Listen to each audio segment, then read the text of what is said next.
Hey, Circuit Breakers, welcome to another episode of Freedom Circuit on 1732 streaming channel. I'm streaming John. So today we're going to go ahead and hit the Super Bowl from the field, and then we're going to hit the culture wars on the stage. We're also going to cover the kidnapping that gripped the country and the quiet redistricting power grab that's happening right here in Virginia. If you like what we're doing here, sports, culture, politics, and all that good stuff, if you don't mind, subscribe. Follow us at 1732 Streaming on Rumble, YouTube, and TikTok. And you can follow us at Streaming John on Facebook and Instagram as well. And also, if you don't mind, on whatever platform you happen to be watching on, drop some comments. We really appreciate it. It helps the algorithms out, especially on YouTube. Shows engagement and also helps just kind of push the show and get it to a new audience and a broader audience. So I really appreciate any comments. And also, if you want to drop some ideas on what you think the next show should be or future shows, I'd like to take a look at that. So, all right, well, let's go ahead and get started here. We're going to roll right into segment one here. We're going to start covering sports. So it's time for Freedom Circuit's sports update.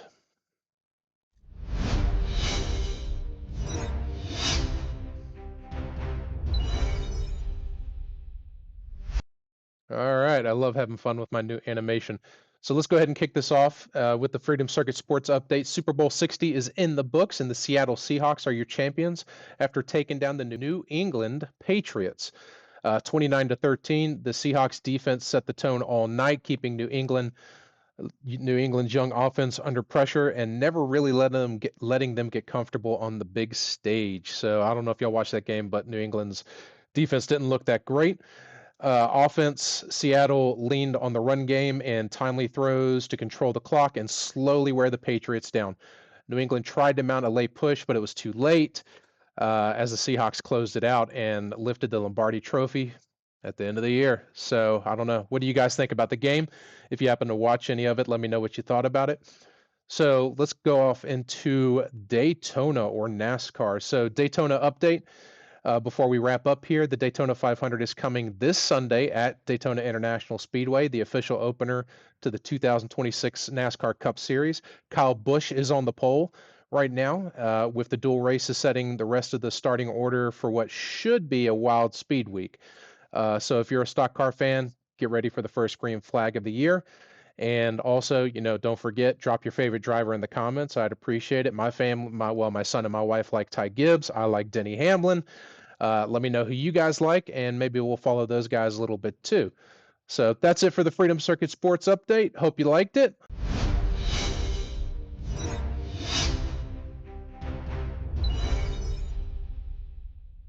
Yeah, love the animations. I'm having fun with that right now. All right, so let's go ahead and roll right into segment two that actually has to pertain to the Super Bowl. So you had the NFL's official halftime show, and then you also had an alternative, which was Turning Point's USA All American halftime show. Which one did you watch? Drop in the comments. I'd like to hear from you guys. I watched the TP USA halftime show. I enjoyed it. I thought it was actually really good. And the Bad Bunny, I watched clips of it and stuff like that. And so let's start with what the country saw on the main broadcast. The league went all in with this Bad Bunny. It was a Puerto Rican superstar who has never been shy about clashing with conservatives over, President Trump, ICE, and all that good stuff. And then on the flip side, you had, TPUSA, full support of, Donald Trump, the administration, ICE, all that good stuff. So, I think the NFL kind of leaned pretty heavy left on this right there. But also, I don't know that the entertainment factor was there for the fans. And I'm going to show you some clips here real quick, and you let me know what you think. So let's pull that up here real quick.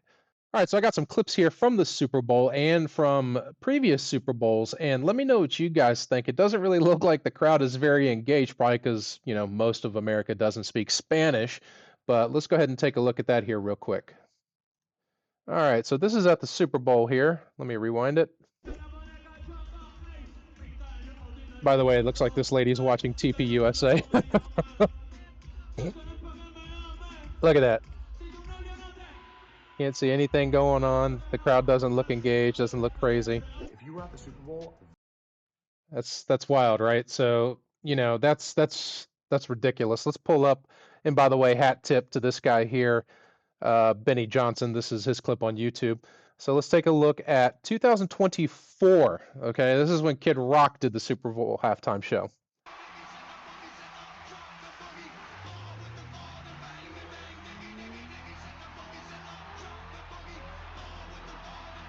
Crowd, look at the crowd. They're all engaged. They're excited. You know,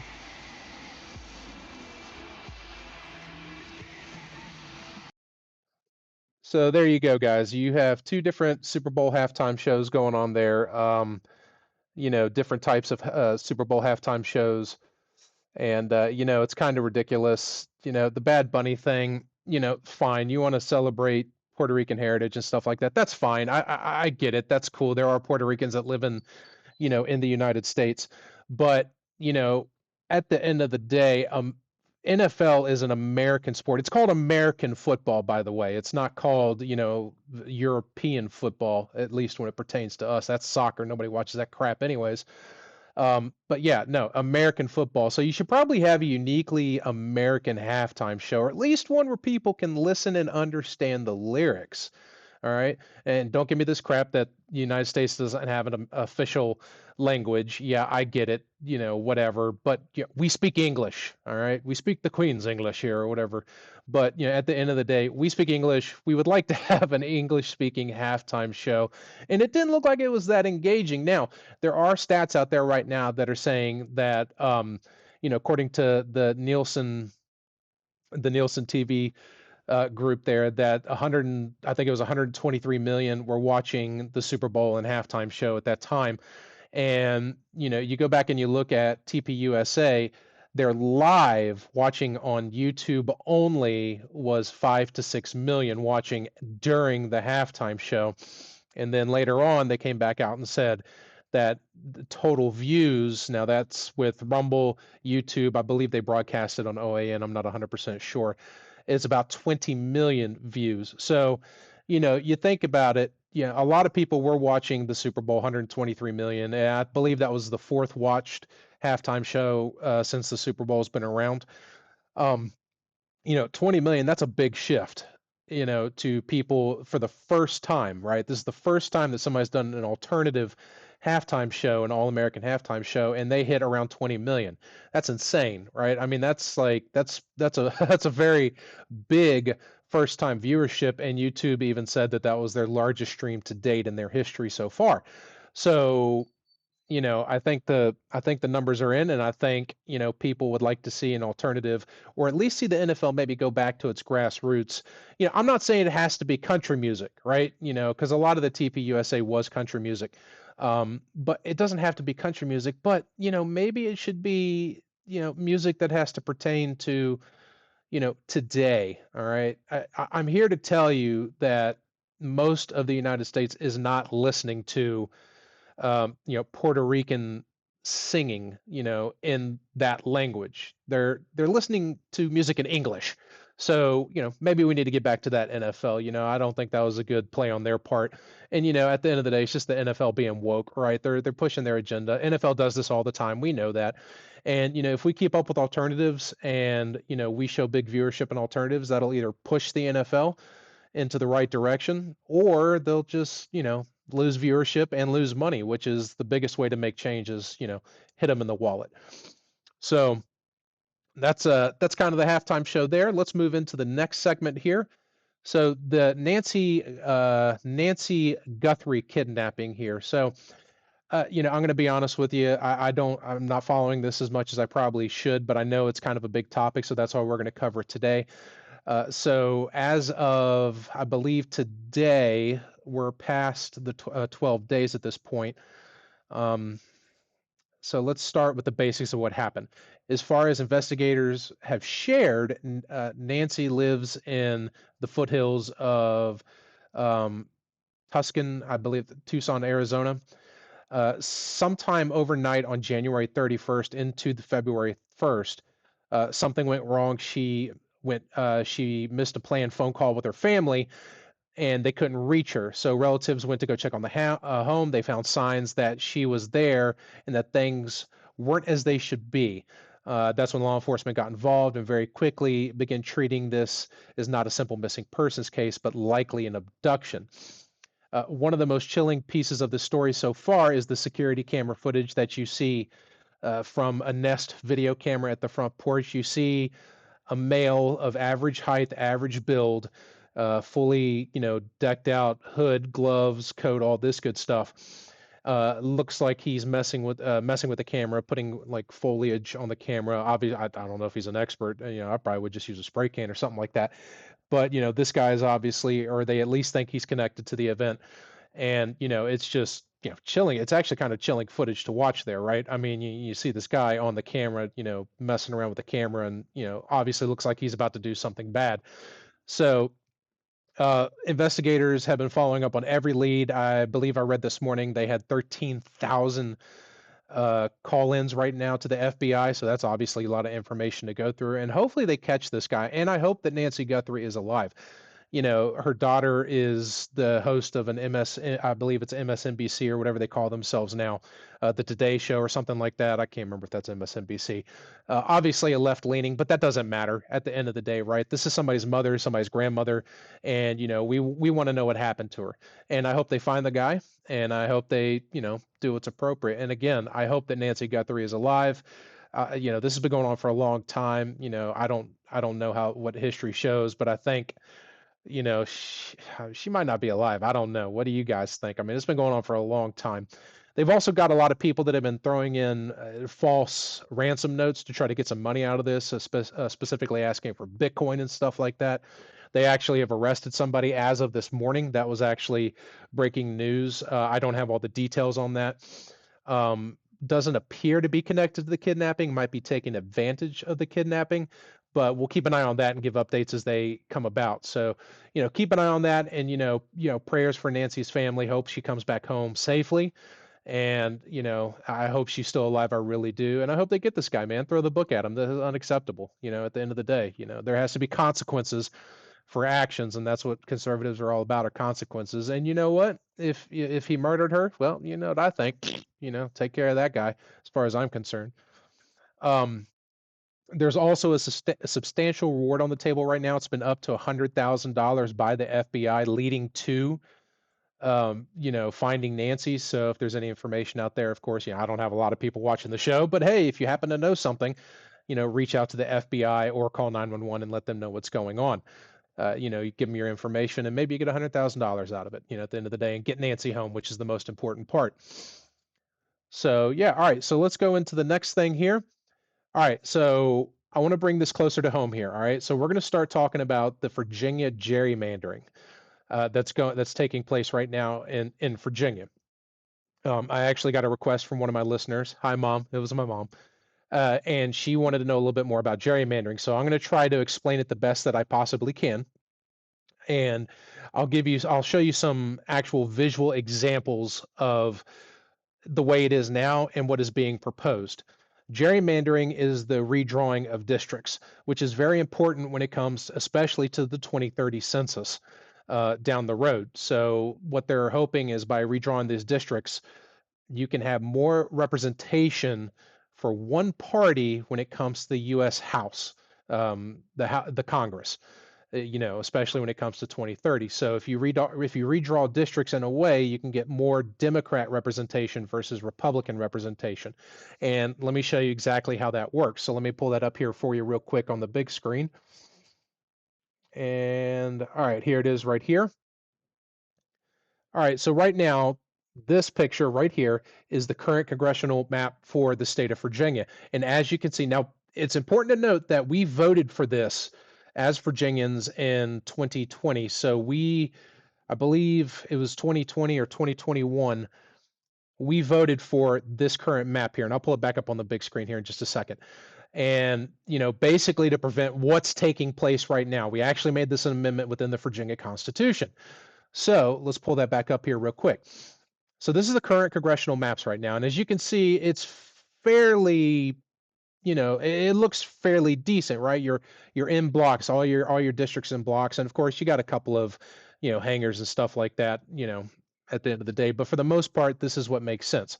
The way that Virginia is split up right now is Virginia is split up in kind of a almost a 50-50, but more of a 48% Republican, the rest Democrat. So it's a pretty close state, and that's the way the districts show it right now. If I'm not mistaken, the representation currently, let me see if I can find it here.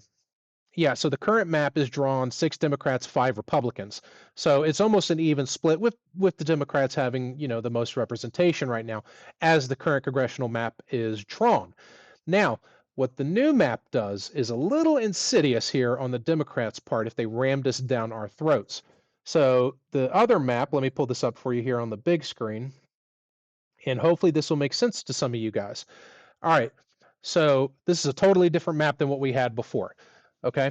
And you can look up this map on, the Virginia websites, Wikipedia, wherever you want to look it up. As you can see now, all these congressional districts have a slither now in more Northern Virginia, Arlington, um, Fairfax, and all that stuff. So why? Why do they have that now? Because of population. So if you look right here, so for instance, all right, I live in Hanover County. I thought I said I'd never tell you guys. I'm going to tell you now. I live in Hanover County, just outside of Richmond, a very blood red county. Now, with the new proposed, our representation is going to come from Northern Virginia. This little pink slither, this is Hanover County right here. Hanover County was in a block, and it could be red, and we would have Republican representation. Now, what they've done is they've taken this and they've expanded it into Northern Virginia. All these red districts up in this area, they've took a slither and put them into Northern Virginia, redrawn them to where part of that population for these red districts is expanding into blue cities, meaning they're taking the population from those blue cities where they were kind of sequestered off by themselves, and now they're expanding like Hanover County. Hanover County is an hour and a half away from DC, Northern Virginia. So now what this is saying is that my representatives aren't going to come from my local area anymore. Basically, Northern Virginia is going to vote on my representatives, which means it's going to be Democratic. Let's be honest, right? Northern Virginia is always Democrat at the end of the day. So all these areas here that were mostly red before in the congressional maps, all have a slither now in Northern Virginia, taking that population and including it now into their voting, which means you're not going to get Republican representation anymore in all these red districts. If you look at the map right now, everything is red in Virginia except for these cities. Now they want to take these cities' populations and make them your representation. So, which would eventually, what it would do is it would turn the representation in Virginia to 10 Democrats and 1 Republican when it comes to the House of Representatives in the United States. So there you go. So effectively, you want to destroy Republican voices in the state of Virginia. And the thing is, they even admit that's what they're doing. They've even said they're doing it to combat places like Texas that's redrawing their maps. And Texas, by the way, is just redrawing their maps into a common sense mode. They're getting rid of some of that other shit that was there before that hurt their representation. So essentially, what they're trying to do is they're trying to turn Virginia deep blue with absolutely no hope of being purple or red ever again, or being a swing state, at least for the next 20 years. So, guys, we got to do everything we can. Now, the good thing about Virginia is that this is going to go to the citizens for vote, I believe, in April. The citizens have to vote on this because it's a constitutional amendment in Virginia. So we need to do everything we can to fight this. We already voted on this. Most of Virginia said they don't want this gerrymandering bullshit. They want common sense. Let Virginia decide how it wants to be represented, not our politicians. This is effectively taking representation out of the citizens' hand and just giving it to the politicians in Richmond, letting them make all the decisions, because everybody in Northern Virginia is going to vote with Richmond. They all talk to each other and they're all Democrats. So, we have to fight this, guys. If you truly believe in representation, you should be against this, regardless of what party you're in at the end of the day. Okay? Because what this means is, keep in mind, Donald Trump is shrinking the federal government. He's already gotten rid of 45,000 government positions. A lot of these government workers work in Northern Virginia. So for now, it's going to be Democrat, but if he reduces the government population there in Northern Virginia and they get scattered across the U.S., you might see a big shift in population in Northern Virginia eventually down the road. So you need to think about this from a left's point of view too, guys. If you're on the left, if we get rid of all these government workers, do you think that that representation is going to be equal if it becomes all Republican? I wouldn't even want that for, if it was an all Republican state. I wouldn't want that. That's not proper representation of your people. Hanover doesn't give a shit what Northern Virginia thinks, and I can guarantee you Northern Virginia don't give two shits about Hanover County. It's a totally different population. In Hanover, we have a pretty rural population. We have farms. We have a lot of farms. We have a bunch of country boys. We probably got a lot of people that never been to Northern Virginia, if I can be completely honest with you. So it's absolutely ridiculous. We need to do everything we can to fix that. So, you know, gosh, Virginia, do something about this, guys. Fight this. When you go to the ballot box, make sure you vote against this. You should not be voting for this, no matter on what side of the aisle you're on. I just explained to you why, because this can come back to bite you in the ass, later down the road, even if you're on the left. What if 20 years down the road, Virginia turns blue because I'm sorry, red, and because they've had enough? This would be unequal representation for you as well. And you don't want that at the end of the day. You want equal representation based on where you live, not where a politician lives or where, why would Hanover or Goochland or any of these rural counties have anything to do with Northern Virginia? That is not our representation. We have a different way of life. And I always said that the Mason-Dixon line stops at Fredericksburg because I consider that to be little Northern Virginia. And those of you that live in Virginia understand what I'm saying. You know, it's a different country or a different state when you cross that Fredericksburg line and go into Northern Virginia. We're not the same. And that's not bad. That's not a bad thing. It's okay to be different, but we have different cultures, different beliefs, and everything. So that's my take on that right there. And so that's going to be your Virginia update.